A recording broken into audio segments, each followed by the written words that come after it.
Yaldo kechasi.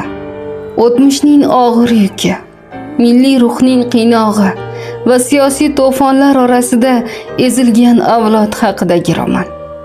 Bu asar personajlar tilida aytilgan og'riq, umid va adolat izlanishi orqali butun bir davrni yuragini ochadi.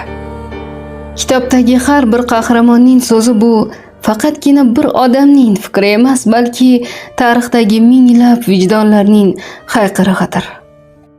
Kimdir erkinlik izlaydi, kimdir fojia og'rig'ini ko'tara olmaydi, kimdir haqiqatni yopgan tuzoqlarga qarshi chiqadi, kimdir kechirilmas xatolarga guvoh bo'lib yashaydi.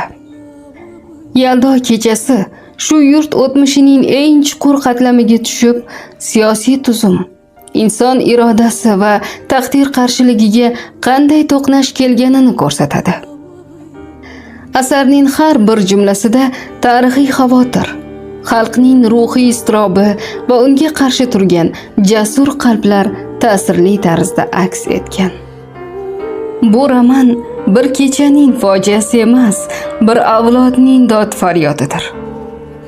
Yaldo kechasi o'tmishni qayta o'qishga, haqiqatni qayta anglashga da'vat qiluvchi favqulodda g'aroyib badiiy asardir.